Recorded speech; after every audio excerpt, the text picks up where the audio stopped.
Take two. Take two. You guys won't know it, but we know. Welcome to Between Us Only. You feel like you have to say that? Yeah. Wow. What a month. Yeah, we didn't anticipate to take this long of a break. No. But here we are. Yep. A month later. Yeah. A lot of shit has happened. I don't even know where to begin. Well, what was the last episode about? Do you remember? You have a good memory. Was the last episode like you getting a storage unit and we talked all about that? Yeah. Yeah. It was right before Cincinnati. And you hurt your rib. Yeah, I broke my rib. It was right before Cincinnati, right? Yeah. It was like 4 or 5 days out. It was literally beginning of September. Yeah. Because Cincinnati, you flew out like September 12th. Mm-hmm. So it was the beginning of September. Yeah. So the last time you saw us, I broke my rib on Memorial Day. But what happened was it was like Memorial Day. Memorial Day was a Monday when we moved into the storage unit. Oh yeah. No, Labor Day. Labor Day. I was like, Memorial Day is in May. Labor Day. Sorry. Yeah, I had a hairline fracture, and then I went to the gym like a week after, and I tried to do the bench press, and then like I cracked it, like I broke it. So yeah, that was like the start of our demise. That was the start of the downhill roller coaster. Yeah. Okay. And then let me see how this played out. Did Lucy throw up blood before or after we went to the dentist and I found out I had to have my back 2 molars removed? So we were going to the dentist on a Tuesday, and we were supposed to go to the dentist on a Tuesday, but Lucy threw up on the morning, the morning so we of. canceled. Okay. Yeah. Okay. So this was for your cleaning, right? You were going to do the deep cleaning, and then I was going to a root canal place because I had 2 root canals on my back left lower molars, which is like 18 and 19, the numbers, I guess, of the teeth. Makes sense. Yeah. And I had root canals on both those teeth like 2 years ago. And 3 years ago. 2 or 3 years ago. Okay. Well, they apparently got reinfected, and she was supposed to go to the cleaning place. I was supposed to go to the root canal place. We had to cancel because literally right before we were leaving, Lucy threw up blood. Yeah. She had like little clumps of blood in her vomit. She had capsulated blood in her throat. Capsulated.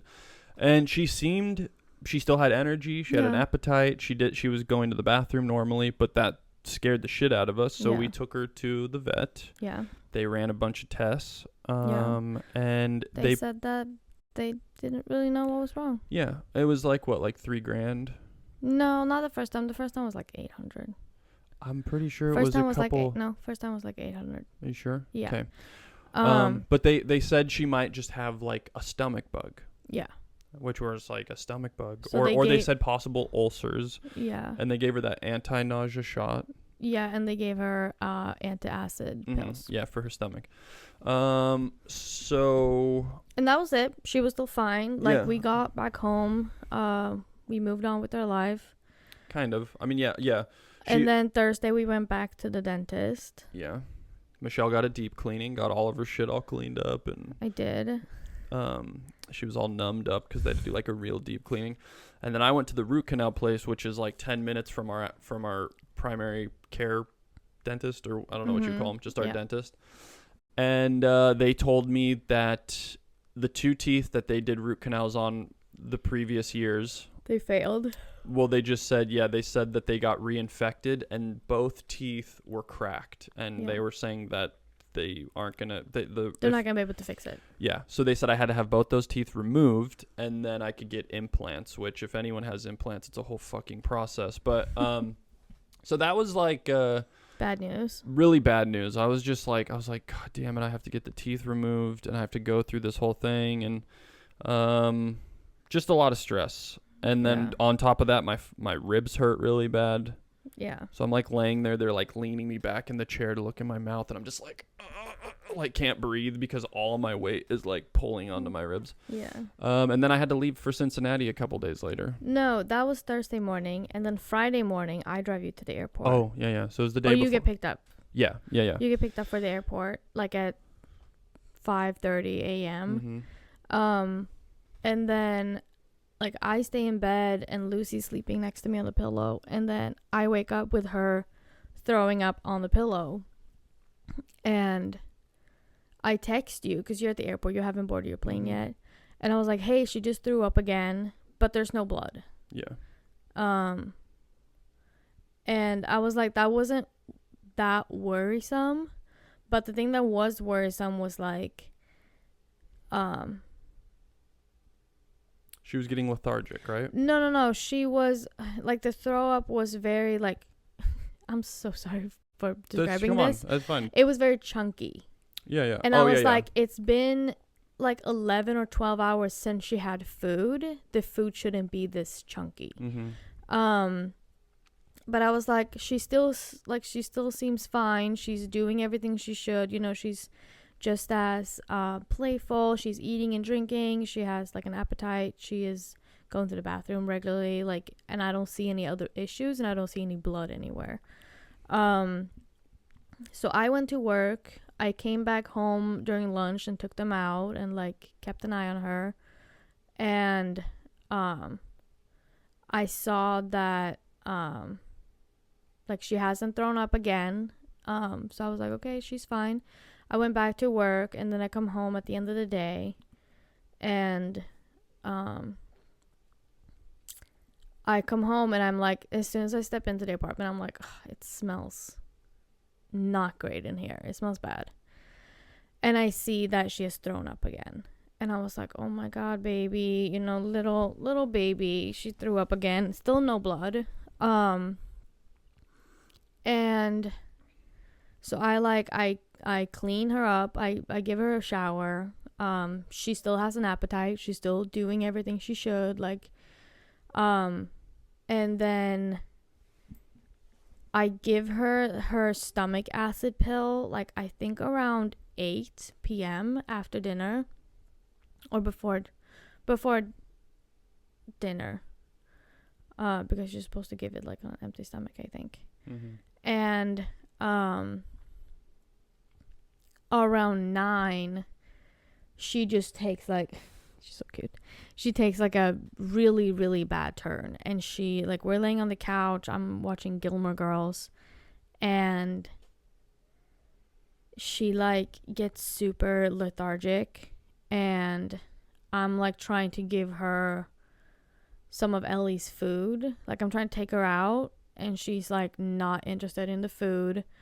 I like try to walk her outside. She barely wants to walk, and I just like immediately super like worried about her, because I'm like, this is so unlike her, and it went so fast too. Yeah. So I immediately call back to the vet, and they're like, yeah, come back in. I go to the vet, and this is at night, like 9 p.m. Yeah. Well, so during all of this that we're about to do the panel, or the No. This was on Friday night. So you were getting ready for bed. You were getting ready for bed. Oh yeah. No, so I stayed up with you on the phone. Yeah. Okay, yeah. Okay. So you were getting ready for bed, and I was like texting you like, hey, I'm just letting you know, like, I'm just keeping back. people in the loop and what's going on. So like, I'm in Cincinnati at this point. Yeah. And this is the night before we had all of the panel. The panel and the signing, and or like the pictures and stuff. So it's Cincinnati is what, like 3 hours ahead, or 2 hours ahead, or 3 something. hours. And so it's pretty late for me, but you're at the emergency room with Lucy, and so I stay up. It's like midnight for you when I call you. So I stay up on the phone with you, and we're just, because you're like in the emergency room, like crying. Yeah. Okay, so proceed. And like once we get there, they're doing all these other tests, and they're doing more blood work. They're doing X-rays, and I'm there until like 2 a.m., 3 a.m. Yeah. And they said, yeah, she has mild pneumonia, but we can see like on the x-rays on her like images that she has like a dark cloudiness in her lungs, which usually is cause of pneumonia. But they're like, she's not like having issues breathing, basically. So we're comfortable sending her home with antibiotics, and like she got another anti-nausea shot. They want us to keep her on the anti-acid pills. They will just like keep a lookout for like if she has any blood anywhere, like in the stool or if she throws up, and look out for her breathing. And I was like, okay. Did they put her on an IV? No, they never put her on an IV because they didn't see the necessary need for it. Okay. Like because she was still like. This is why. Well, I mean, they sent you home with chewable antibiotics. Yeah, when she wasn't eating. And what my understanding was when I was talking to you, I thought that they put her on an IV, and I was like, why the fuck wouldn't they administer with like a shitload of antibiotics through the IV just to get it in her system? You know? No, they never did that. They said that I could have kept her there for the night if I wanted to, but I was like, if they're comfortable, which they said they were, with sending her home and having like her care at home, then I'm comfortable with that too, you know? Yeah. Because they didn't say, like they said, it's a mild pneumonia, like here's all the medicine that she needs and everything. So I was like, okay. So I get home like around 3 or 4 a.m. I didn't go to bed till like 3, so I was like, eventually was like, I was like, I need to sleep because I have a big day. Because we hung up like I think around like midnight for me, and I left the hospital for a little bit to go out with Ellie, and I was like, go to bed. I was like, I'll update you if anything happens. And I texted you like around 3 a.m. for me, so like at 6 a.m. for you, and. I bring her home. We go to bed. It's like 4 a.m. And I'm like, okay, I'm just gonna try to like get some sleep. But she was very tired, which is like also common for her. Like she's very set with like her ways of routines. Like after 9 p.m., like she's tired. She wants to go to bed. She will go and lay down in the bed and be like, okay, we're going to bed soon. Same with like if you go up before 7 a.m. She's like, no, I'm not ready to go up yet. So I know like, okay, she's been up all night. She is tired. Like this is common for her, you know? And then at 8 a.m. I called back the vet and I'm like, I'm still worried about her. Like I haven't been able to give her the first antibiotics dose because she's not eating. Like I'm offering her chicken. She doesn't want it. And they're like, well, she's still tired, and like they sedated her to do the x-rays and blood work. So they're like, she's still like probably tired from the sedation. Just wait until lunch. And I'm like, okay. And like that was probably the worst period because I was like sitting here seeing that she wasn't doing that well, and they just kept telling me to like hold on, like it's gonna get better, you know? And I was on the phone with my parents and I was like counting her breaths, and I was like, her breaths are really, because also the thing that happened on Friday night was that she had a fever of 105.8, which is really high. And I was like scared that her fever was back, because when they released her, it was stabilized. It was like 101 or something, which is stabilized for dogs. And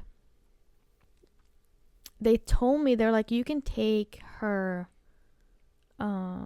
fever with like I have a thing that I put in my mouth every morning to like count my fever. Oh, or not temperature. To count my temperature.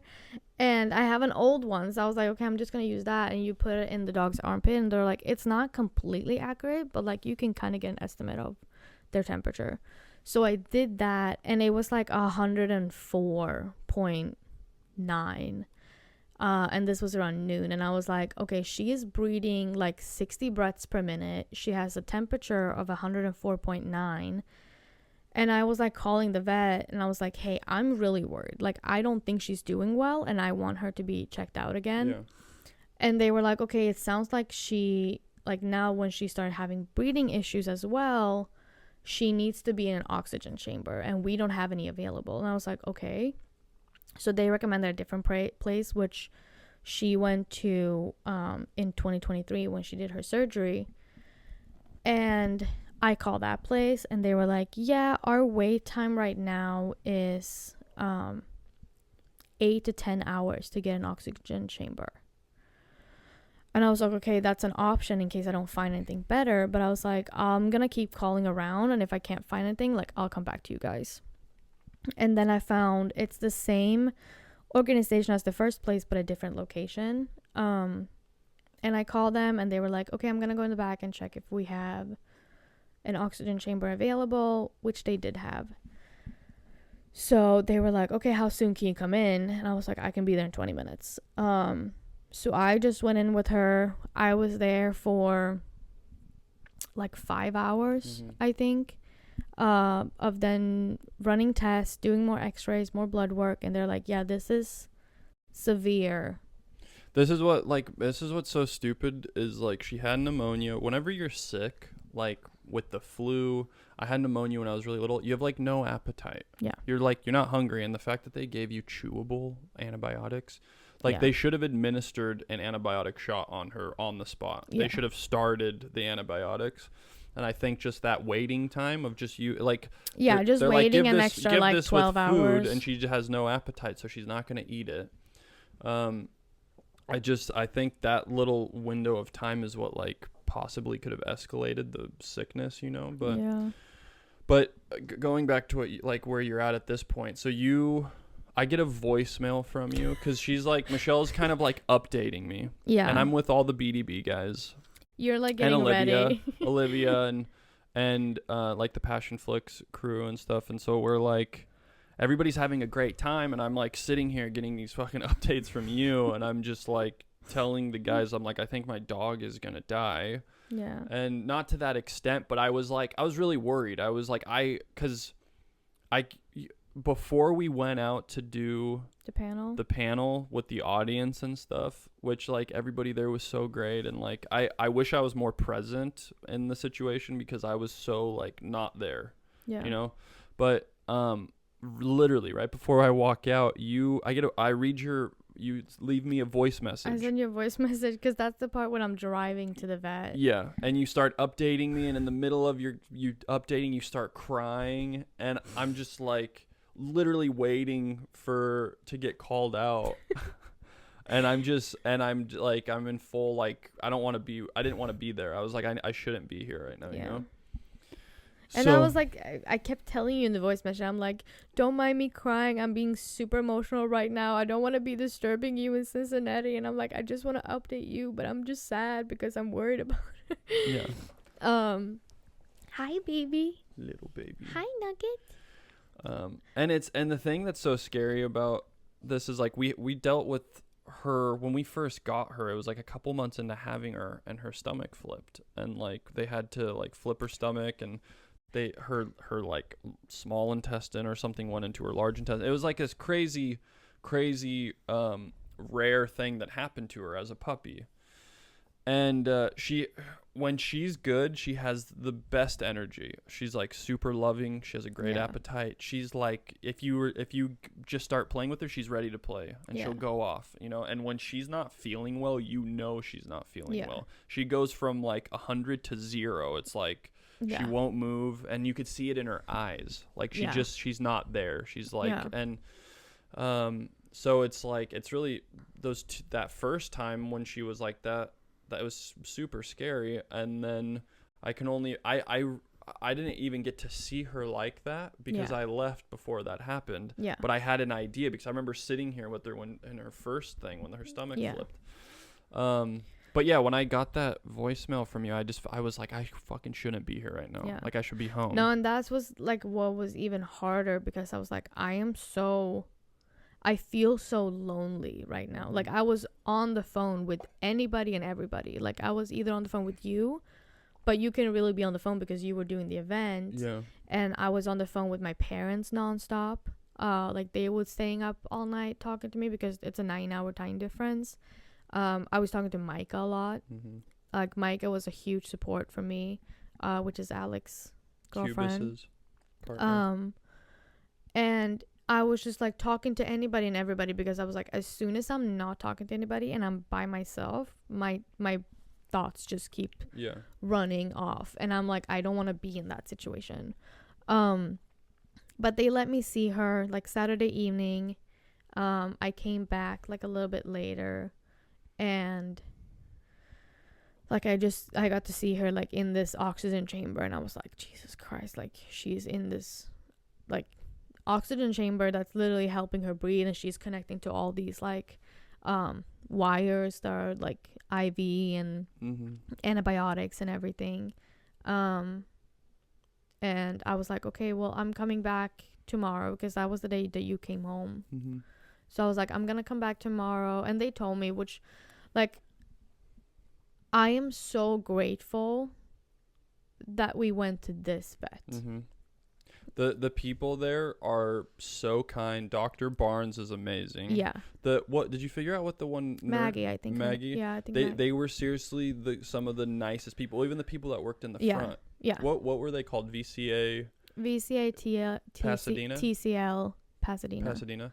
Yeah, some of the nicest like veterinarian people I've ever dealt with. They were like we went there every night while she was in the hospital. Yeah. And they told me, they're like, if you ever feel worried, you can always call us day and night, because they're open 24/7.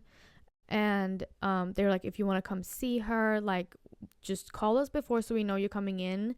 And like they let us in the back, like in like the veterinary area, just so we can go and see our dog, basically.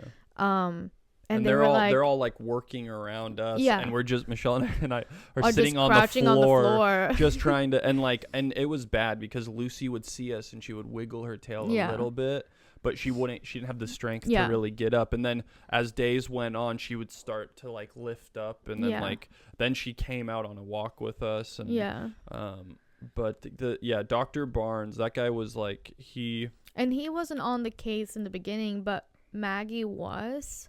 He got taken on the case on Monday, because that's when like the x-rays started getting worse, her blood work started getting worse. Well, then also she it was the first or second day she was in the oxygen chamber. It was second day. They called us, and they were like, she was bleeding from her nose, and he was like, well, I'm not exactly sure why. But there was like a list of things that it could be the dry air. It could just dry her nose out. Yeah. But he was saying that he hasn't seen that before. Yeah. So that was like, that scared me. I was like, great, she might have like something else. Some other underlying like illness this is just like the surface of it, like the pneumonia. Yeah. But then no, because that was on Monday, because that's when like the test kind of got a little bit worse. Yeah. And he got taken on the case because he's like the specialist of critical care, basically. But he came in Sunday because we did an ultrasound on her stomach. Which he said all of her organs looked good. Her enzymes in her liver were high. Her kidneys looked fine. But there was a lot of inflammation around everything. Yeah. But he was saying that's normal for the state she was in. Yeah. That it wasn't in any means where he thought like that she might have any organ failure or anything. He wasn't worried about that. But the thing that he was confused about is her white blood cell count was really low. Yeah, it was dropping. Yeah, and her albumin. The albin levels in her, I think, liver were extremely low. And I mean, I might be wrong on this, but it was like the thing that it would disperse the medicine throughout her body, and that was super low. So he was worried that the antibiotics weren't getting properly dispersed, and then her limbs were swelling up. Like she had blotchy red skin everywhere, and then her feet and her paws were all swollen, and her face was swollen. Yeah. And so he was confused about that. Still, he was like, I don't know if she has internal bleeding, but it's like, I don't think she does. But he had a couple question marks on things of like, I'm not sure. But I think it was the third or fourth day. It was on Tuesday. What was the day that I asked him? I was like Tuesday. I was like, because from Monday to Tuesday, that's when we start to see like a little bit of improvement. Like she started giving more like energy. But before that, it was like bad news, Yeah. bad news, bad Because news. on Monday too, we put in a feeding tube in her neck. Yeah. And that was because she still wasn't eating. Yeah. Like, she was on IV, so like She was getting some nutrients. She was getting nutrients, but they were like, we need her to like get some. They needed her. They said that her stomach was a complete standstill. Yeah. Like, it wasn't doing anything. They were like, we need to get stuff in it to maybe try to get it to start working. So like they again. also gave her like some shots that would like start moving her stomach. And to make her have an appetite. It was that medicine we were squirting in her throat too. And then she so they put in a feeding tube on her neck, and so like from Monday to Tuesday, they're like, okay, we're starting to see more energy on her. The swelling has gone down a little bit. Like, I think that was the day she went out and she peed for the first time, because they put in a catheter. Is that what it's called? Yeah, catheter. Because she like, they're like, we see her bladder's filling up. Like, she was drinking too by herself on Tuesday. And they're like, we see that she's drinking. She is peeing by herself. Like, we take her on short walks and she is actually peeing by herself. So they took out the catheter, and that's when we went there and you asked him, like, I was just, because there so much money was spent at this point. Yeah. And like, by the way, like, the little money Michelle and I had went to that, but Michelle's parents stepped in, and we were kind of at the mercy of, like, I remember having like the conversation with your dad, and your dad said to you, he's like, it's only money, we'll make more money. But then it got to a point of how much we were spending was like, are the vets just like tagging you guys along to the inevitable, she's not going to make it. Yeah. And so I had that conversation with Dr. Barnes. I was like, listen, we clearly love her. We want to do what's best for her. I was like, but do you see a positive outcome from this, or are you just trying to make money? Well, you said, like, do you see a chance of her getting through this? Yeah. And his response immediately was, yes, absolutely. Yeah. And he also said, he said, if I see a patient that either is start off really bad and like has no good odds, or I see a patient taking a bad turn where it's like getting really bad, he's like, I would present that to the owners before I even move forward with what kind of treatments we would do. Yeah.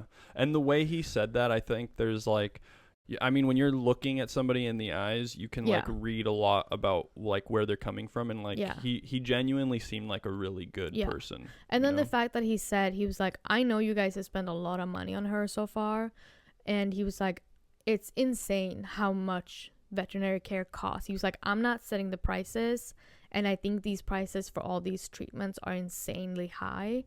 So he's like, I understand where you guys are when it comes to like the money that you're spending and like everything. And it just felt like he wasn't trying to scam us in a way, you know, that you sometimes can feel from doctors. And it felt so genuinely like he wants her to get better, and he's like giving her, because he also gave us options of like, okay, like this is a cheaper option that we can do before we do this more expensive thing, because I don't want you guys to just be throwing a bunch of money on question marks, basically. So he was very like careful with like presenting like the options that we were doing and the treatments that we could do. Like they always gave us such a treatment plan of like with options of what, like, and then he would go, I would recommend this if this was my dog, because of this and this and that. Like, this is my thought process behind this treatment. And it was really nice to see that like clarity with a vet, because I don't really feel like I've seen that with a vet before. Just the general, like, because we went in there every night to see her, and I was almost feeling like maybe we were like overstaying our welcome a little bit, but every time we went in there, they were like, oh, hey, how are you? Like, they were just very nice and very welcoming, and like I never once felt like I was like in the way, you know.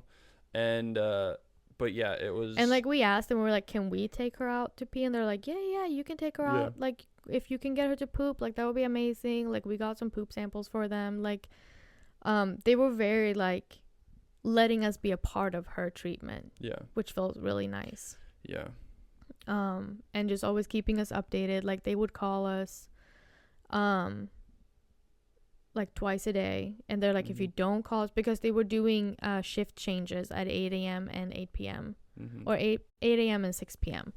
So they would like call us in the morning after they did their blood work and x-rays, and then they would call us in the evening being like, okay, this is how the day has been, this is what happened, like this is what we see, blah blah blah. So like they were very good at keeping us updated and like part of the whole treatment. Baby. But yeah, she's like night and day Yeah. right now. Like she's back to her regular self. They did such good care over there, and I was gonna, I know you were saying this too, but I was like, maybe we should like get like a big bouquet of flowers and like a thank you balloon, and like and then just write a card like to I feel like we should. Yeah. What if we did like, how many people you think worked there? Probably a lot. You think a lot of people? I was thinking there like, was always like at least 4 or 5 people in the reception when we walked in. It was like 5 more people in the back. I was thinking we do like, what if we did like $100 gift card to Starbucks, and then they can like buy people Starbucks that are working a shift or something, you know? Yeah. And they can use it as like a fund for people that are on their shift, maybe. Yeah. Like $100 is a lot for Starbucks, right? Yeah, you can get like 10 drinks. 10 drinks? Probably more. Like 15 drinks maybe. I guess they're like about $10. They're like between $5 to $8. I forget people don't just drink black coffee. I'm like, yeah, because I'm thinking like if you want like a latte or. Yeah. I don't know. Yeah. I don't know. I don't know. I think it'd be a nice gesture because they like it's I don't know, to show them like this really means a lot that you guys they put in that extra effort because they see so many animals. Yeah. And also it's like, I don't know why I'm thinking about this. It was also like we had this moment, I think it was on Sunday when we got in there, and we were sitting in the weight room waiting for Lucy to like come out and see us for a little bit because they had another like critical patient in their back, so we couldn't go back there. And we're sitting in the weight room that was like right next to the reception area, and this family comes in. And this mom is just crying. It's like a family of like 8 people. And the mom is just crying. And she's like, my dog is like breeding, having issues breeding. And their dog was like 14. And they were like really carrying it in a thing. And they're like, yeah, you need an oxygen chamber. And we don't have any available. Oh, yeah. And we were just like sitting in the room like, our dog is occupying that oxygen chamber. Like it's our dog versus their dog basically. And our dog has the treatment, and it just made us so sad because you're just like I know what they're going through. And I don't know, we just been like that whole week that went by because we picked her up. They called us Wednesday and they're like, yeah, we're taking her, like we're slowly, like she's breathing better without the oxygen chamber, and she, like, we're getting her used to breathing normal air. Her blood work is looking a little bit better. Her lungs are looking a little bit better. And they were like, we just recommend like having her stay one more night just in case. And so we were like, okay, yeah, let her stay like one more night because like it can't hurt. And we picked her up Thursday, and she got submitted on Saturday at noon, and we picked her up like Thursday afternoon. So like she was in there for almost a week in that oxygen chamber. And I remember when he called me Thursday morning, because where were you? You were at a job. Did I? You were at the job in Long Beach. Oh, yeah. And they called me Thursday morning and they're like, we only have good news today. And I was like, oh my God, thank God. Because every morning it was like, yeah, we have some good news, we have some bad news, and we have some neutral news, like kind of thing.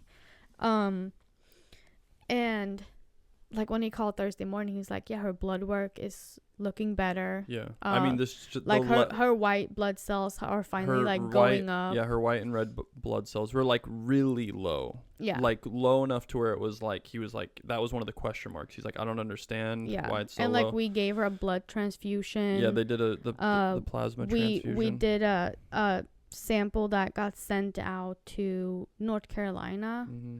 A blood sample that got sent out for like testing for like any tick or flea blood diseases from or like something? other countries basically. Yeah. Because she's been to Sweden. And like we did so many tests, and like we did x-rays and blood work every morning, and like they were so on it, like checking everything. Yeah. But it felt so good when he was just like, I only have good news today. And I was like like I was crying. I know. I was at the job when you were, and I was like tearing up while I was on set for that thing. But I picked her up. She was like super excited. Like she was so ready to leave. But then when I pick her up and I'm like I'm getting her signed out and everything, discharged, and they're like, okay, we're gonna send in a nurse that's gonna go through like the medicine for the home care with her. And I was like, okay.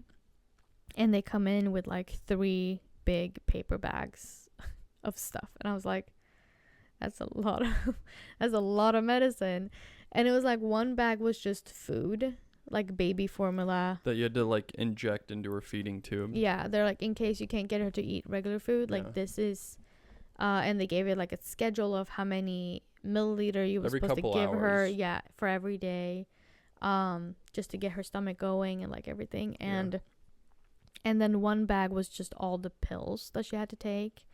Like it was anti-nausea shots, it was or nausea pills, it was appetizer liquid, it was like antibiotics, and the antibiotic I thought you were shooting into her. It was 2 different kinds. Okay. She had 2 different kinds of antibiotics.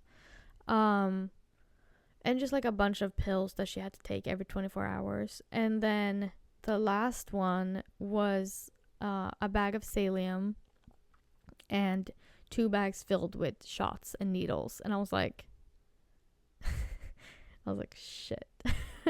Yeah, Michelle did all of that, by the way. So basically it was all these, we got 14 vials of like a powder that you mixed in 10 milliliter of Salium every night, and 1 saline, right? Saline, yeah. And every night I had to give her 5 milliliters shot of this antibiotic mix in her, like behind her shoulder blades, by her spine, into her skin. So I was at the vet getting her discharged, and I had this nurse or veterinarian technician teaching me how to give her a shot. And I was like sitting there, and I was literally shooting it in on her, like with just saline, like not like antibiotics, like just to teach me like how to get it into the skin. And then they're like, is everything clear? And I was like, yeah, because they had gone over it like multiple times with me. And there was times when I was like, can you go through that one more time? I'm like, I just need to see it one more time, you know? And then they just sent me home with everything. And I was like, okay, by tonight, I'm going to be doing this by myself. Mm-hmm. Well, but like Lucy was so good, because I've always had, it's like a thing, like every time that you leave for a longer period of time, like something happens with the animals where I have to give them medicine by myself. The last time you left, Lucy poked her eye. Oh yeah, and her eyes were dilating weird or yeah something. Her eyes were super dilated, and she got like a tiny little, like, not an infection, but like her eye just like reacted to that little poke. Like I think she walked into like a plant or something.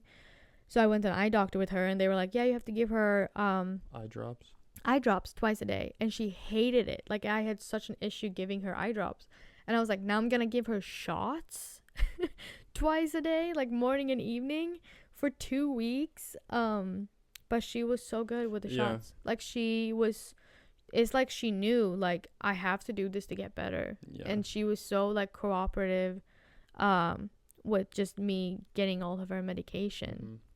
I feel like I was more anxious than she was giving her that shot. I know. I mean, you did an amazing job. I Yeah. When you said that they taught you or like they were showing you, Yeah. I was like, okay, you have to do this. I was like, I do not feel comfortable doing this. I was not comfortable. Even the first couple times I watched you, I was all freaked out. Yeah. I was like, you didn't pull it back right. Yeah. Like, and then you're just like, shut the fuck up, you're messing me up. Yeah, I'm like, and then Lucy's just sitting there. Lucy's just laying there on the couch. Yeah, like She was not being moving, super being good. such a good girl. Yeah. Yeah. But I know like Is that what my phone or your? No, that's my Oh, computer. okay. But what they said was like the only thing that you need to make sure is like when you're pushing in the liquid that you don't push the shot in, because then you're gonna poke through the skin, and you want it to go into the skin. Yeah. So like to check that it was correct, like you have to draw the negative and then you have to pull it in, and then you check on the skin if there's like a little water bubble basically where you do the shot. Yeah. But no, that was nerve-wracking, and I think after like 3 days, we like after 2 days, she started giving like a little bit of interest in chicken. And I was like I started mixing like chicken with the baby formula food that we had, and I started mixing in like mashed bananas just to give her like things that she used to like to eat. I was like, okay, we're trying everything here. And I think by day 3 we started to get her to like actually eat some food. Yeah. And like we were filling it up, like what we couldn't get her to eat, like we were giving her the baby formula, so we knew that she was getting the right amount of food a day.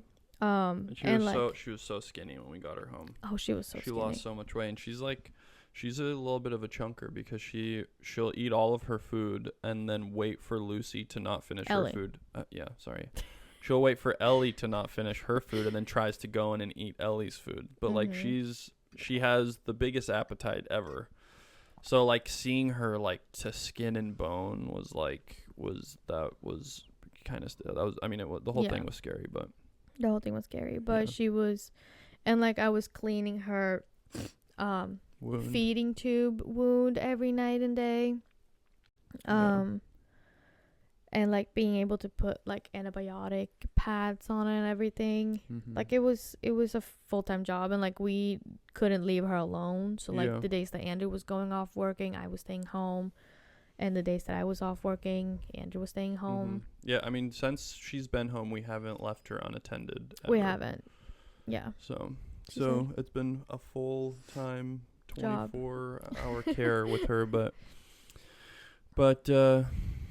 she's finally back to normal. She's back to normal, and thank God for Michelle's parents. Yeah. We love you guys. Lucy loves you guys. They're Lucy's guardian angels. Yeah. I mean, they're her grandparents. Yeah. But no, and we had so many people reaching out, being like, I'm praying for Lucy. Yeah, which also we appreciate so much. Yeah, thank you for all the kind messages. Because honestly, I think this was a group effort. I think all of the well wishes and prayers that we received, and then Michelle's parents, and then the great staff at the Pasadena VCA. She's a lucky little girl, because I'm telling you, there was multiple days there where I was like, just seeing how she was, because I've lost dogs in the past, and I'm like, I didn't want to admit that to myself, but there was quite a few days where I was like, I was thinking that she wasn't going to be laying with us anymore in our bed or seeing her around the house. And like, God, the days she wasn't here, how many times I called Ellie Lucy. Yeah.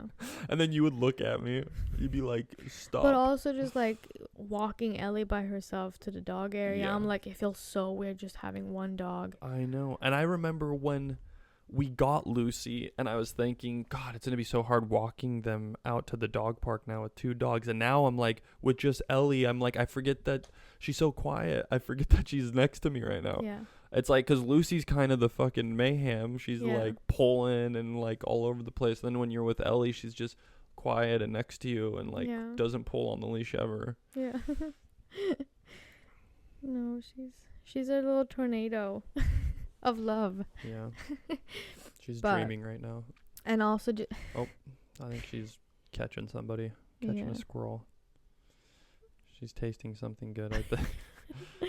But and also just like the first week of her being back here, like we were both on alert. Yeah. Like every day. And I was like the week she was in the hospital, I didn't sleep at all.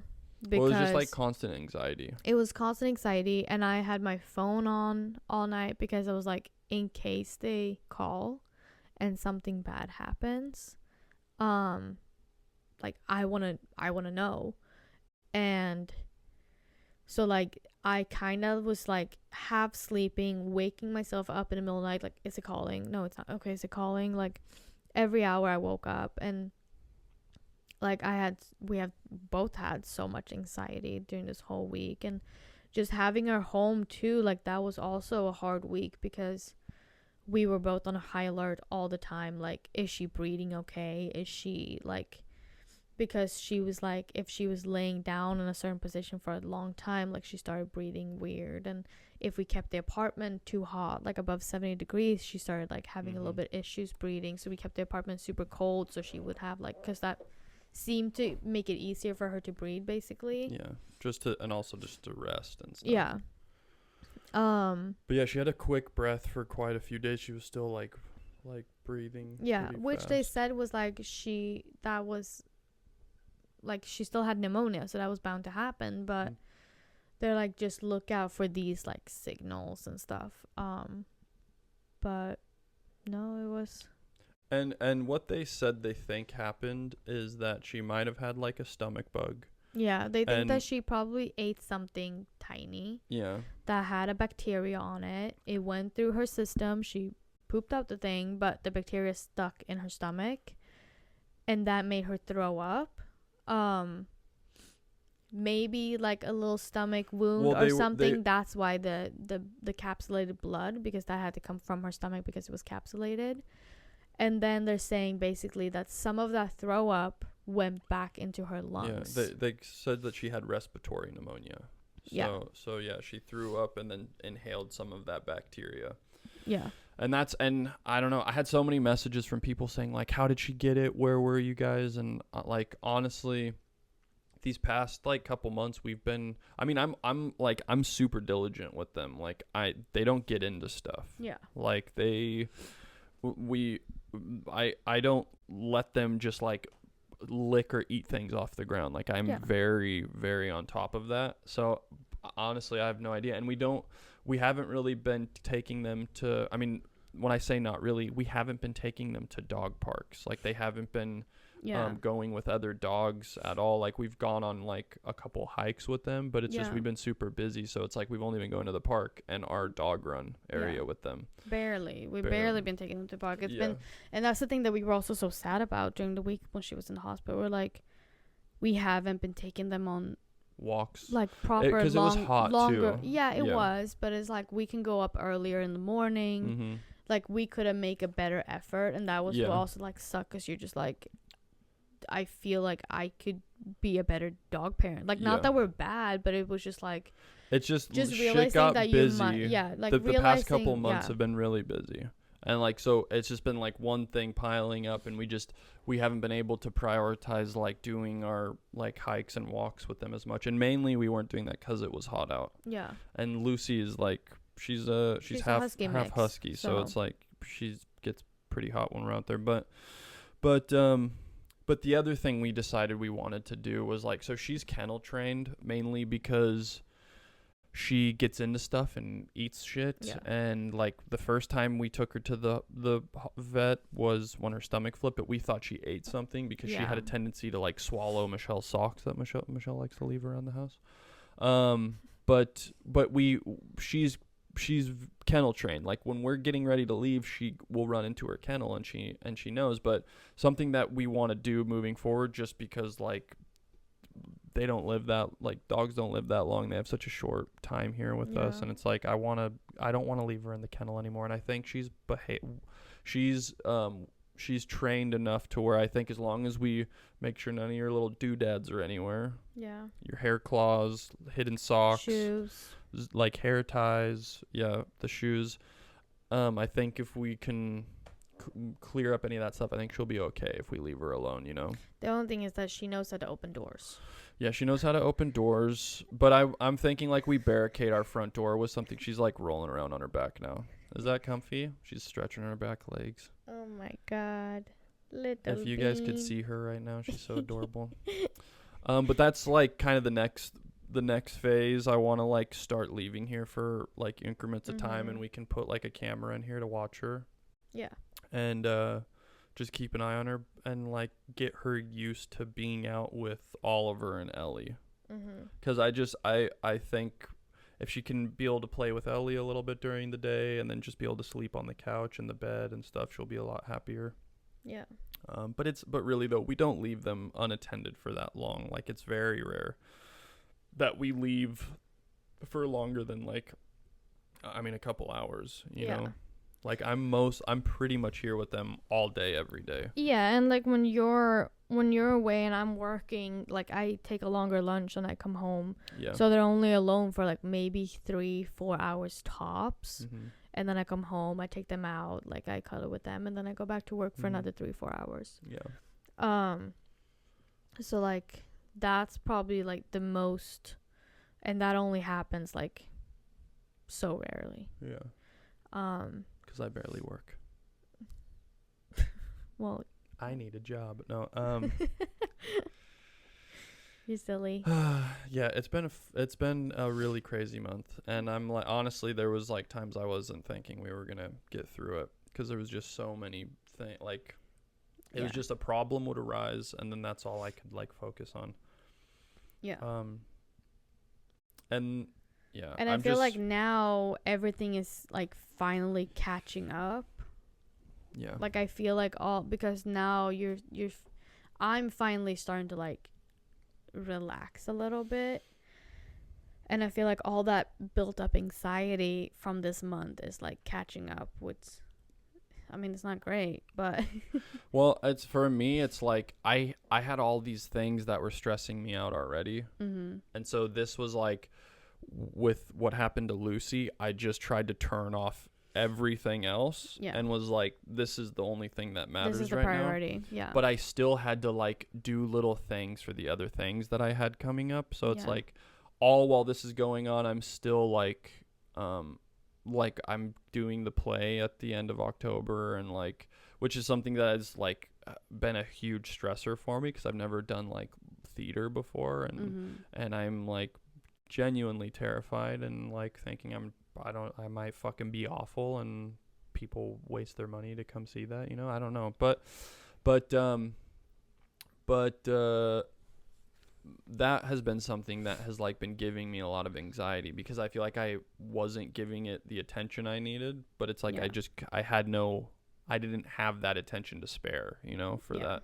But and then just with my teeth, I'm like well, I want to talk about that, but we do have to take a little break because I have to switch to camera.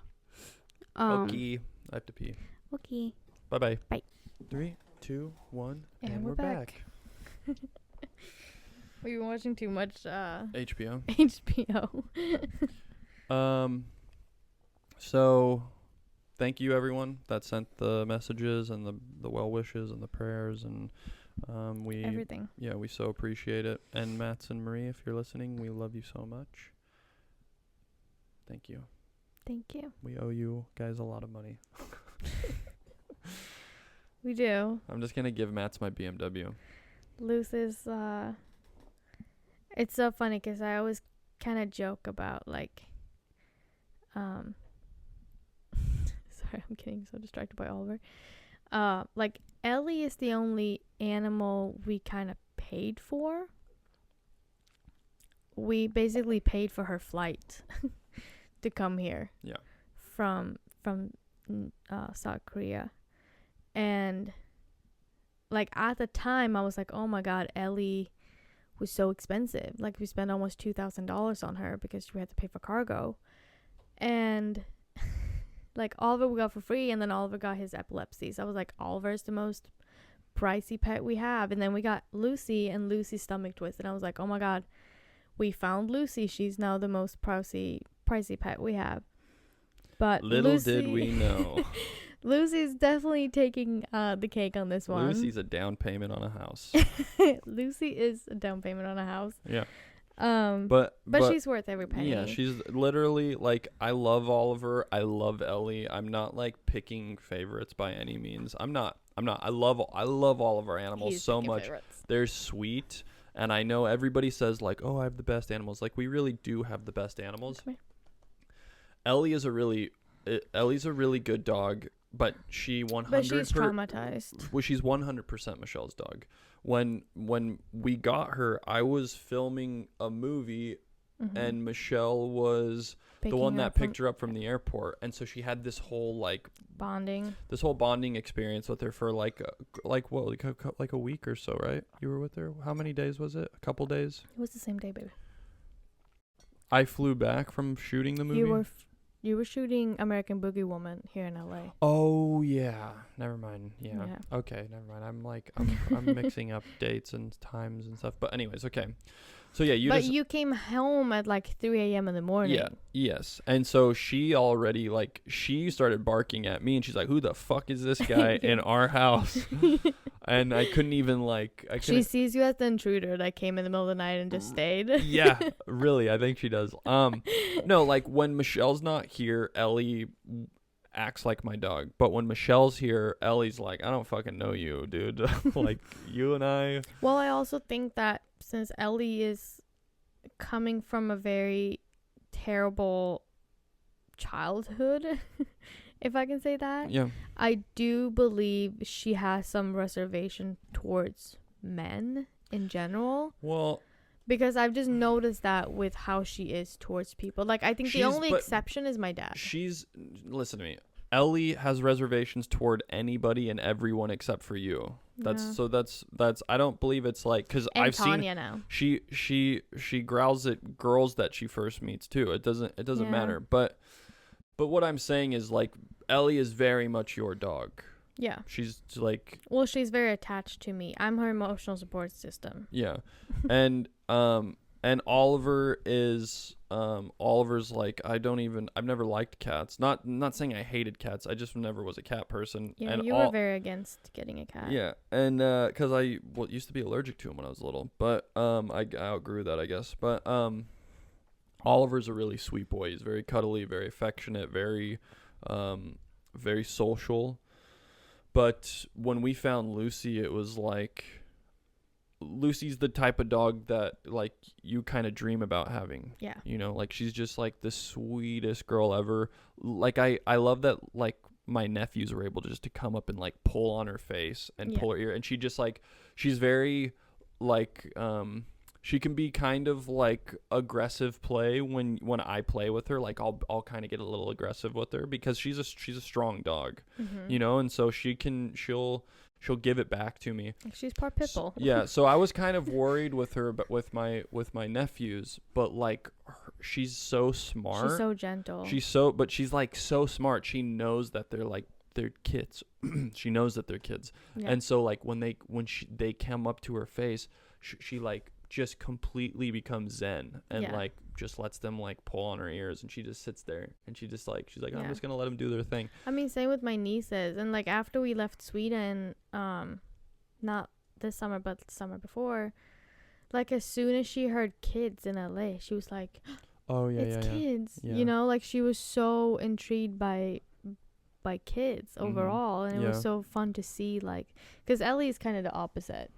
Ellie doesn't like the quick what is it called? Just quick movements. Well, like not knowing what their next move is. What is that called? Unpredictable. Yeah, the unpredictable behavior that kids have. Calm down.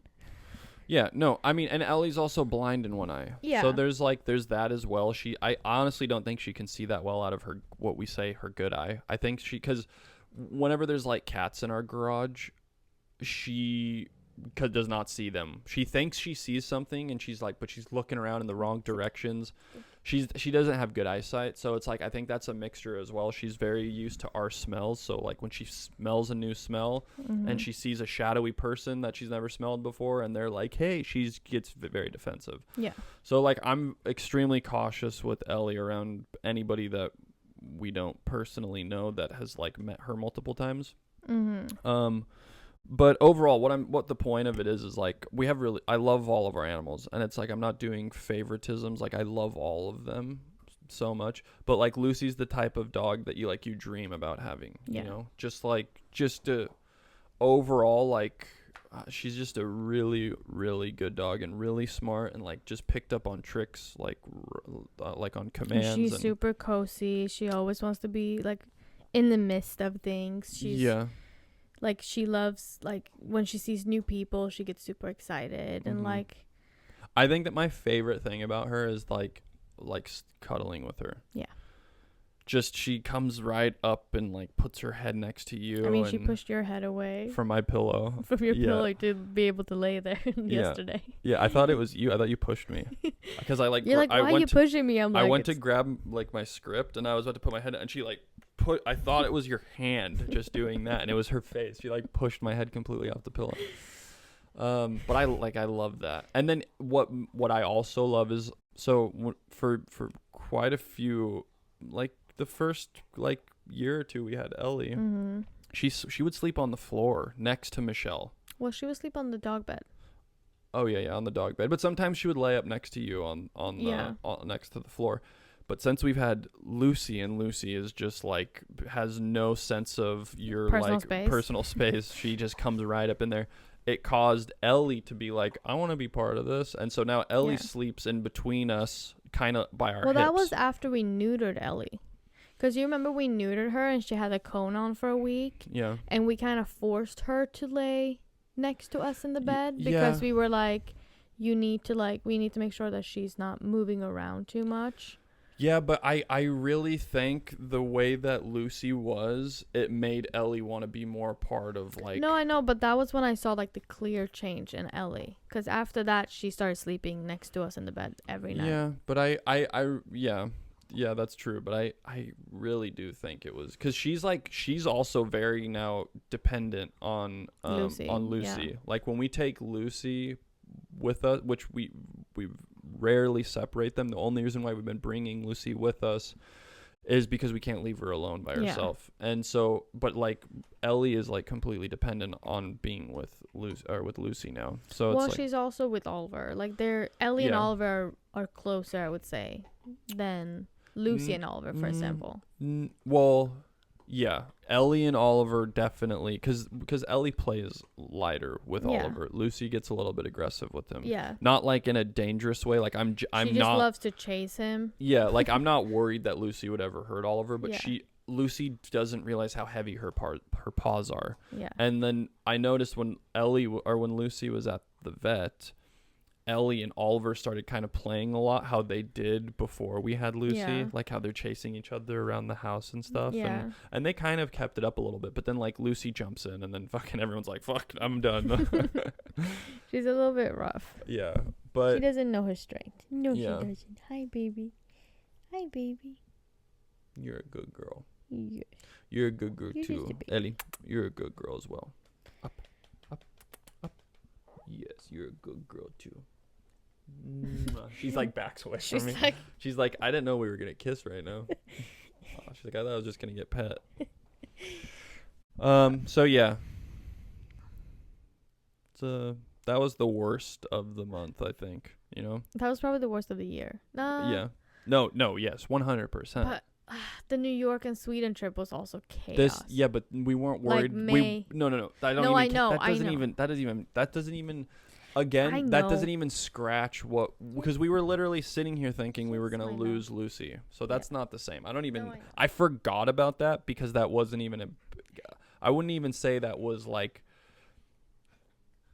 I don't know. It was nothing compared to that.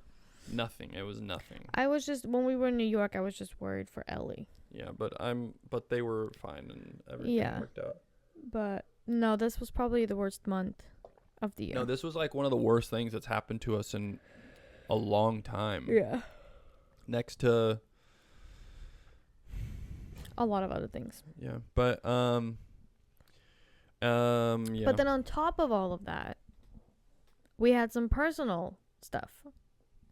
Because what we talked about in the last episode, we went to the dentist and like we did all that. We did blood work and stuff like that.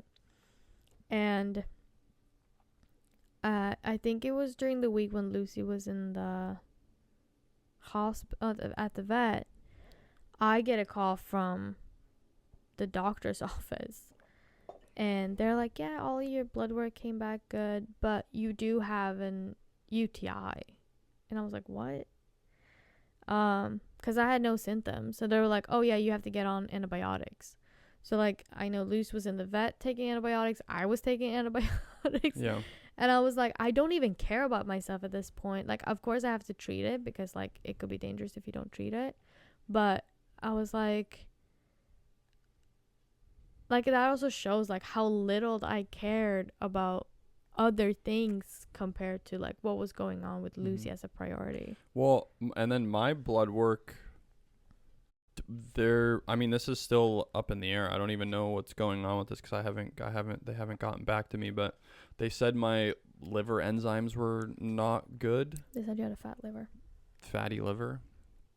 But no, they said, they weren't sure that I had fatty liver. They said my liver enzymes were messed up. They said they wanted to do an ultrasound. Okay. And then we did an ultrasound, and then again, which was weird because, like, they ended up doing my whole torso, and then they didn't say anything to me. Like, they were really talkative in the beginning, and then they just got completely quiet. And then she kept telling me to roll over, and, like, she just ended up doing my whole torso. And then I haven't heard anything since. Yeah, it's been a week. She said the doctor was going to get back to me with the results. It's been a week. So, so that's, I don't even know. I don't know. And then on top of that, we went to the dentist. Yeah, and I have both of my back molars taken out, which I was awake for. They just numbed me up, but it fucking still hurt, you know? Yeah. I had really deep roots apparently, and I had like a really severe infection from like, I mean, the root canals that I got reinfected, and then it the one that was like really infected the bone in my jaw. And originally what I was going to do, because I was worried about how my bite was going to be, and I thought it was going to like change like my face shape in some way, and like I'm really dependent right now on like modeling work, and so I was worried that it was going to change my face shape. So originally what I had with my dentist, the plan was I was going to get the molar closer to the front of my mouth removed, because that was like what he said the most infected. Yeah. And then I would keep my far back molar for the time being. And this is the process, is like you get the tooth extracted, pulled, and then they do a bone graft. And well, on my really infected one, they said it needed a bone graft because the bone was like infected. And then you have to wait about 3 months for that to heal. They come in, make sure that the bone is like solid and like fused or grew with the your original bone or whatever, and just make sure that it's like sturdy enough to take the implant that they're going to put in there. And then that implant has to heal for 3 months, and then they put a crown on that, on the whatever that piece of the implant is. I don't know. In my mind, I have an idea of like a screw or something that they screw into the bone or something. I don't know. Mm-hmm. But that bone has to, or that implant has to then fuse with the bone. And sometimes, I think it's very rare, but your body can reject it and like it won't take it. And so I think it's like a very small percentage of people that have that. But it's like sometimes people will get an organ transplant and their body refuses it, and it doesn't work. So it's pretty much a 6-month process. So for 6 months, I won't fucking have anything in the back of my mouth, right? So it's a weird feeling, you know, and it's also like a little bit self-conscious because like so much of my work relies on like how I look. So it's just, it fucks with my head a little bit. She's tapping stuff with her nose. Can we not? She's like smelling the keyboard. I know. But so the night before I was going in to get the surgery and get the tooth removed, my fucking far back tooth started hurting really bad, and it hasn't hurt it at all. Since they said it was infected, it hasn't been hurting, but it started hurting really bad. And then I was just thinking, I was like, it woke me up at like 3 a.m. and I was up for like 3 hours and I couldn't fall back asleep. And then so my appointment was at like 8:30. 8 or 9:30 or something. I think 9. Yeah, 9, and they opened at 8. And so I called them at 8 and said, "Hey." Well, you called them at 7:30. I called them at 7:30. And I was like, "Hey, that other tooth is hurting really bad and it hasn't been hurting ever. And so like now I'm kind of worried, like, should we remove that one too?" And she's like, "Let me talk to the doctor." And then she called me back. She's like, "Yeah, we can remove both of them today." So remove both of those. They shot me up like fucking 12 times into my face. Like my ear was numb and my eyebrow was numb. Like I couldn't feel anything on this side of my face. But I've had all my wisdom teeth removed, but I was put under for that. I don't remember. I remember like they said count back from 10, and I fucking woke up in a room and I was done, and it was the easiest thing I've ever done. This was like I'm sitting there and they start like, I think what they did was they like got pliers and like crunched one of the teeth to like crack it apart, and both teeth were cracked already. Yeah. The thing about the far back tooth was I got punched in the face when I was like 18 at a party, and not even a fight. I told somebody to punch me in the face, like I thought it would be funny, and he punched me in the face and I spit out half of my back molar, and it never hurt. It like I thought the nerve wasn't exposed, so I was like, oh, it's fine. And I never got that fixed. But when I had the root canal on that one before they put a crown on, they were like, yeah, your tooth is significantly chipped. There is a small crack in it, but it's not down to the roots, so it's like we're just gonna keep an eye on that. But anyways, I'm getting off point here. I think they crunched the first closest one that was more infected, and they said I had really deep roots, so they were like had someone holding my jaw and they were just like yanking the roots out, and then like they couldn't get it out, so they had to put a drill in to like crack the roots apart. And I could smell it, and I feel the pieces of my teeth going in the back of my throat and like flying up. Like when you picked me up, I had pieces of my teeth on my shirt that I didn't even notice. I was like, what the fuck is this? I was like, oh, this is my teeth. And it was a weird smell when you smell your teeth getting pulled apart. But they get that first tooth out that's really infected, and then they're going to go on to the far back one. And that one took a little bit longer. She was like, wow, the roots are really deep on this. And like they couldn't get like these little pieces out. But originally I was just supposed to get a bone graft on that first tooth, the one closer to the front of my mouth, because that was infecting the bone. And the back tooth, they said I wouldn't need a bone graft on that. But they pull out the last root, and I swear to God, it was like there was like a kernel size, like it literally looked like the middle of a popcorn kernel before it pops. It was like on the end of the root, and she's like, "Oh my God!" Like the dentist literally pulls it out, and she's like, "That is, I've never seen an infection like that." And she's like, "That back one is really infected," and so she's like, we're gonna have to do a bone graft on that back one too. So they do a bone graft on both of the teeth they just pulled. Yeah. And then she put me on antibiotics, and it was like 3 antibiotics a day.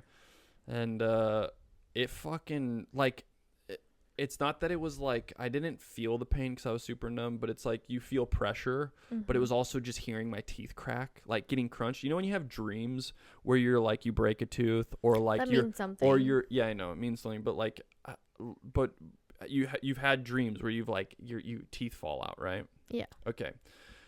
This was like I was having flashbacks of dreams that I've had when I was younger of my teeth falling out, or like when you like feel like your tooth is loose in a dream, and then you just like pull it out and you're like, what the and then all of them fall out, and you're just like, what the fuck? And then you wake up and you're like, oh my God, that was a dream. I was like, and you're like feeling your teeth. You're like okay, I have all my teeth still. This was like, though the dreams I've had about losing teeth is exactly how it feels when they pull those teeth out. It was like it's not painful, but it's like you feel it coming out of the skin. And you just like, No, Yeah. I Yeah. if anybody else is just Yeah, I'm sorry. But it Ooh. and I might be a baby, like people go through this all the time, but it's like I was telling Michelle, I was like I feel like half the man I used to be because I've like had pieces of me taken out. I just so silly. Well, I was so worried about my bite. I was like, my bite's gonna be all fucked up, and like I mean, like this is a real thing I worry about. It's like, No, but I my know. jawline, if my Let me jawline, see your jawline. Look at me. no, stop, Look at me. stop. I'm talking. Stop it. You're embarrassing It looks me right now. sharper. Okay. Anyways, Michelle's trying to make me feel better. Like she's like, oh, it's gonna be fine. I was like, yes, but like our financial stability relies on me booking modeling work in between these acting jobs that I'm doing. Mm-hmm. Like it's extremely dependent. And then also with my rib being broken, and then like with Lucy being, we have to monitor her 24/7. I've only been able to go to the gym like a couple, like Mm-hmm. I didn't work out from getting the teeth pulled on Monday till like 2 days ago or so. It was like a full week I didn't work out. You pull out your teeth on Tuesday. Oh yeah. And today's Saturday. Oh. Anyways, but since everything we've been going through, I haven't been able to work out. And then all of a sudden I've gotten like this push of like all these jobs.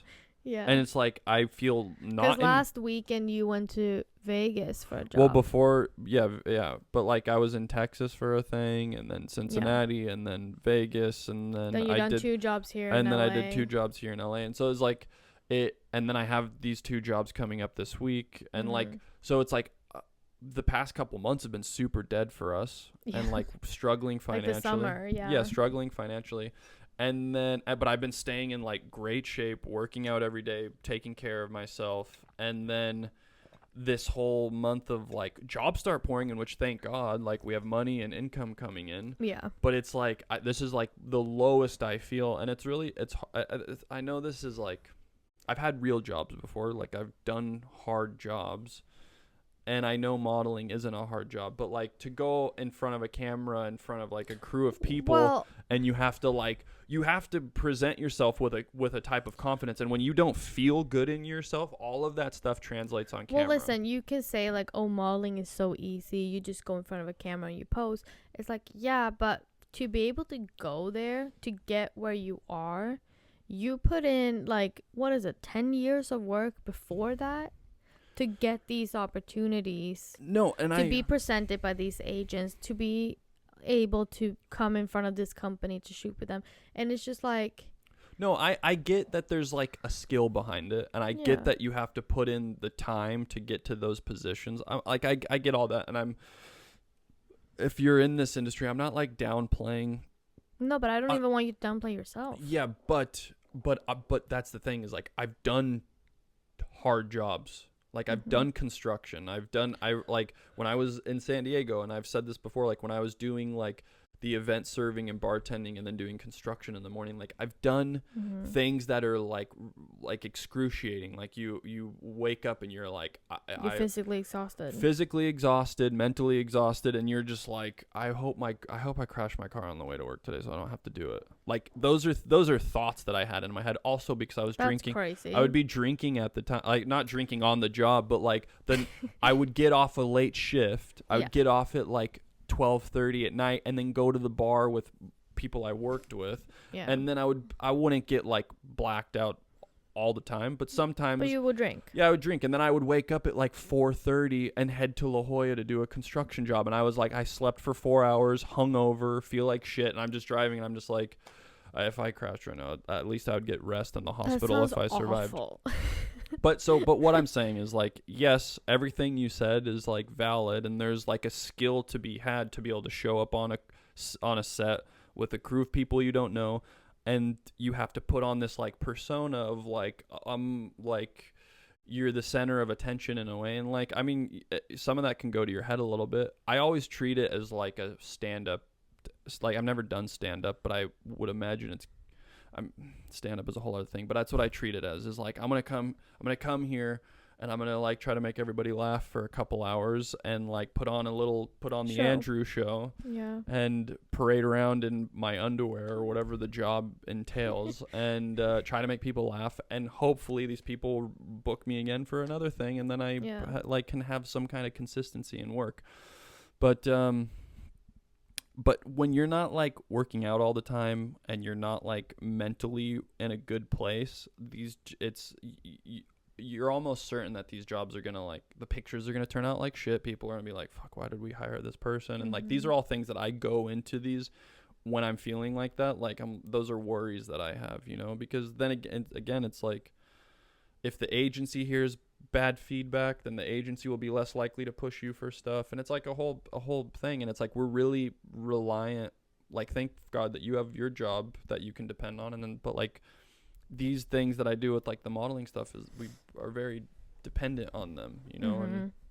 And so having the teeth removed, not working out every day, and like feeling top like where I feel like I need to be when I'm working in these jobs and stuff, it's like, I don't know, it's hard and it fucking sucks. And I don't know, I'm just like kind of ranting right now, but yeah. It's okay. Yeah. And then on top of that, I'm doing the play, and I'm like pretty nervous about that. You know how nervous I am. Yeah. So it's like with everything that happened with Lucy, and then I'll get these constant waves of like, I'll be reminding myself, I'm like, oh, I also am doing a play on these dates, and I feel so unprepared, and I feel so like. But that's the thing too, like, you're not really that unprepared. I know. Because you've had the script since like December 2023. Yeah, but so like, you know the script. That's the thing that you have. But hold on a second. Yes, like, this is all. I'm not saying that makes it easier, but it well, that's just, no, I that's not a factor that we can just like. Yes, but let me piggyback on this really quick. Yes. The person I'm doing the scene now with is completely different from the person that we did like the short film with. Yeah. To a completely different energy and like different beats that I pick up on. It's like it feels like a different scene. And also, when you shoot these things, you shoot them in increments. And on top of that, like, I did have to it wasn't as hard for me to get off book because, like, yes, I memorized this script like 2 years ago or whatever it was. But I can memorize a script and like, I can memorize like 6 to 10 pages, and I could forget about that script in an hour. It's like, because you have to flood yourself with whatever the dialogue is, and then we have to go on tape for it. Like, sometimes you have like a day or two to do that, and sometimes life gets in the way, so it's like, fuck, I have 5 hours or a couple hours. I have to memorize all this shit, spit it out as the most truthful way I can with like real emotion behind it, and so I've gotten really good at like downloading information and then like could Control Alt Delete all of it. Like, I've gotten really good at that. I have literally a. You clean out the database. I have like a stack of auditions. Like, I know, but I have like a stack of auditions. That I save the paperwork. It's a fuckload of auditions from just like the past year and a half. Yeah. And I memorized all that, and I cannot even fucking tell you one audition. I literally can't even think about it. Yeah. So it's that all being said, it's like, even though I've had the material, I know things, it feels new and different because, again, like, reading it with Josh, who I'm acting with in this, is like, it's just he gives me so many different things that I didn't notice from the other actor I worked with. Yeah. So I mean, but it's just like,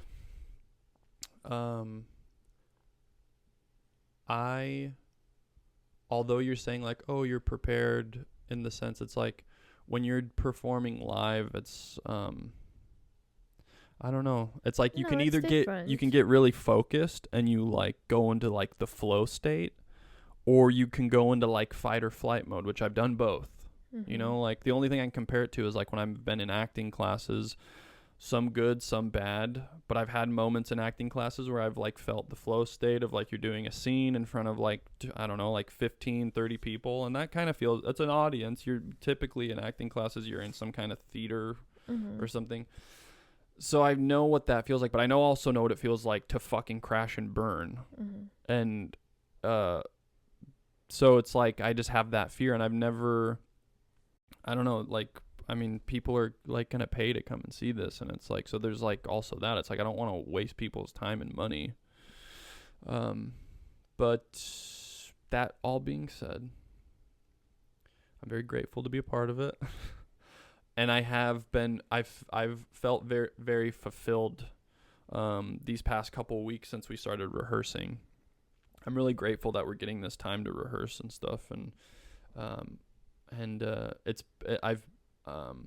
I go in and out of feeling like an actor. When I'm working, I feel like an actor. When I'm not working, I feel like, what the fuck am I doing? Like, I'm doing a lot of modeling jobs, and then like I do auditions, but like sometimes you can get into this like state of mind when I'm just doing them with you. I feel like I'm cheating because like we have this built-in chemistry, so then I feel like I'm not really exercising that muscle of like acting. And it's just a lot, and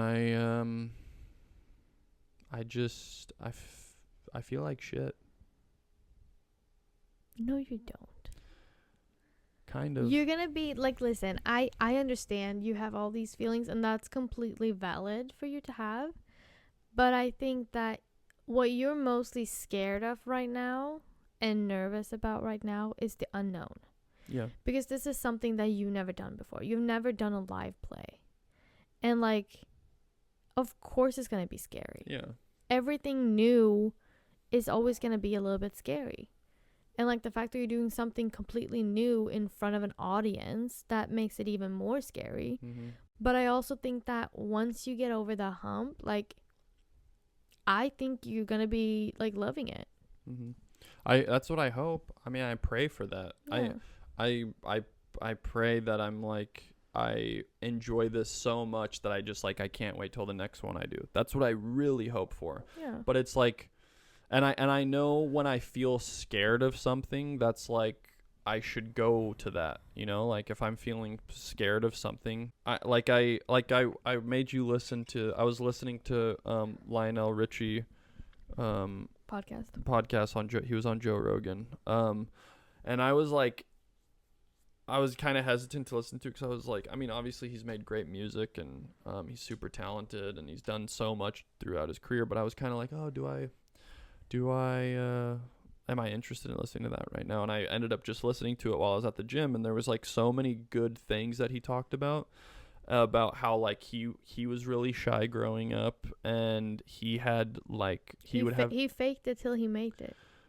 Yeah, and he talked about how like he had terrible he would have like panic attacks when he would go out on stage and stuff, and his stage fright and all that. Like what were the things? I just want to read what I wrote down, a couple things, just because it applied to, I felt like it applied to all of this, and I don't understand. I pin it, and it's just, it's gone. Your notes? No, I did. I pinned it on the top, but it was like not there. Like one thing he said, we are all students.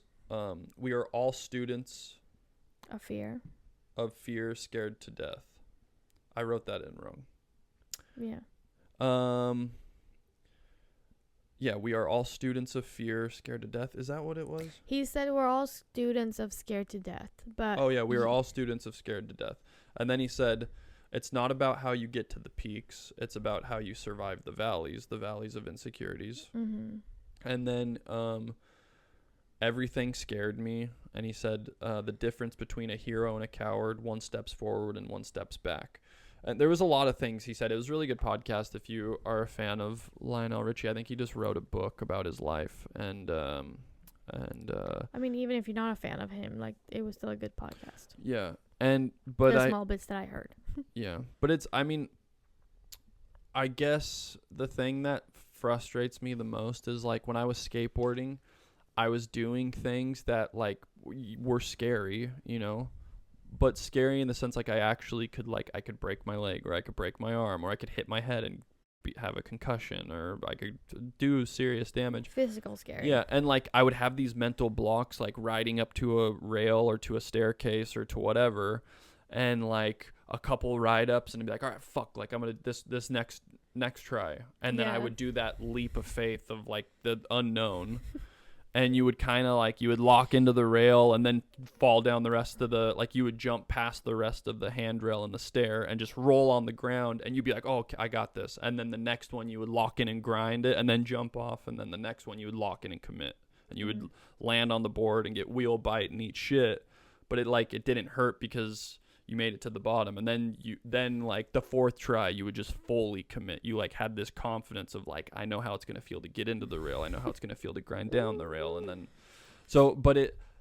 there's a real fear there. Yeah. And I felt less scared doing that stuff. I felt less scared about nose blunting or nose grinding a 14 stair handrail to walking out on stage. That's also because you're like, I know the feeling of hurting from like a trick. You know, like, yeah, it's going to hurt, and that's what you're scared of. You know it's going to be hurting, but you also know what the result can be. Well, see, you know what I was scared of? With the stage, you don't know because you've never been in that situation before. Well, no, but I kind of have, is the thing. I mean, yes, to the extent of, like, just 80 people sitting there staring at you. Like, no, not to that extent. But I've been on big sets with a lot of people. It's just the difference is, like, they all have a job and they're all doing stuff, so they're not really paid attention to you. Yeah. But when you're first on those sets, or when you first start a project, you feel like everybody's staring at you. It feels like there's a little bit of this period in the beginning. Everyone's like, is this guy going to be able to do what we need him to do? Or are we all going to get sent home until they find someone new? You know, but what I wanted to say about the I was never afraid of like the pain of getting hurt. I was afraid that I wasn't gonna be able to skate for like 4 months if I break my leg. That was the biggest fear that I had, was like, oh, I'm not gonna be able to do this anymore. But it's just like, so it frustrates me when I'm getting like that fight or flight mode before like a performance, or like even going on the first couple takes in when you're production. Yeah, when you're shooting something, like I hate that feeling so much. I'm like, why am I getting this? Like, because once you get into the groove, I'm like so happy, and I feel like I'm in my element, and I'm like, and I'm just, I feel like I'm with my people, or whatever you want to call it. Yeah. But it's just like I'm in the point in my life where it's like I want to like fully enjoy and be present in all the moments that I have. And obviously like it's a constant battle, you know, like last night when you were cooking and you were saying all these things to me, and that's what I have been complaining about a lot to you, and you saying that you feel like that I'm not grateful for all the things you're doing. Sorry, I'm like, people are like, what the fuck are they talking about right now? But this is some personal drama. But no, but this is I've been saying, I was like, I want to be, because you'll come home from work and I know that you need like a moment to decompress, and it's like you'll be like, oh, I'm gonna cook and I'm gonna put on something, and I haven't seen you all day. So it's like, on the other hand, it's like, I'm like, I want to sit there and like talk to you, but also I understand that you need to decompress. But I noticed last night when you started like doing stuff in the kitchen, you were talking to me, and I was like fucking in the bathroom, like, yeah, grooming yourself, cutting my beard, and like I realized that while I was doing that, you were like in this zone of like really wanting to have a conversation, and then like I felt bad that I wasn't present in that because I've been complaining about that. And but this just, I'm at the point, it's like I just want to enjoy everything that I'm doing. Yeah. You know, like because I'm doing things that are really cool, and I'm doing things that I should be really grateful for, and like we're very lucky to have our family that we do, and like we're very lucky that we have all of our animals and they're healthy. Lucy's getting better and better every day and doing big stretches right here in front of us. And I mean, we both have our health for the most part right now. I mean, we'll wait and see what's going on with my liver, but we still feel good. Yeah, like we feel good. And I don't know. I want to enjoy everything, and I feel like when I get like this anxiety and stuff, it just makes me not present, and I hate it, and it's very frustrating. Yeah. Because I should enjoy all of this, you know? Like I Yeah. don't know. I'm just like, I had so many plans of things I wanted to do for fall, like fall activities, and now I'm just like, I don't want to leave the dogs. Yeah. I mean, we should just try to do things that we could take them to. Yeah, but a lot of places don't like allow dogs. I know. We should just buy like pumpkin patches don't allow dogs. I think what we should do is we should buy the apple orchard doesn't allow dogs. Whoa, Does not want to play with you. You want to play with Ellie? I think we should buy them service animal vests. And they're gonna ask for certificates. You have to bring. I'm sorry. This might be offensive, but what if I pretend that I need? No, because then listen. The issue with that is that people that actually do need service animals, I know, it's getting harder for them to be able to get that, like get their dogs to come in and. I know. Be present. I know. I'm being selfish. Yeah. I just want to bring them with us to things. I know. I'm just like, I don't understand why we wouldn't be able to bring it to like an apple orchard. I think just because they don't want animals shitting on like the ground, I guess. Yeah, maybe, but it's like as long as you just like. I know, but a lot of people don't pick up after their dogs, and that's the issue. Yeah, so people need they to be probably better just about don't that. want. They probably just don't want dog shit all over the apple orchard and like possibly in the farm. Yeah. And then they would have to deal with people letting their dogs off the leash, and then they're like, you can't. No, like you just. Maybe yeah. they'd be like, you can't have. I mean, look at our park. You're not allowed to have dogs off the leash, and people do it still. I don't know. Whose side am I on? Am I defending our side or? You're defending. I'm just playing devil's advocate of why. Which is good. So what else? What else do we have to talk about? We're in October now, which is crazy. Like September went by so fast, but also so slow. Like summer feels like decades ago. Yeah.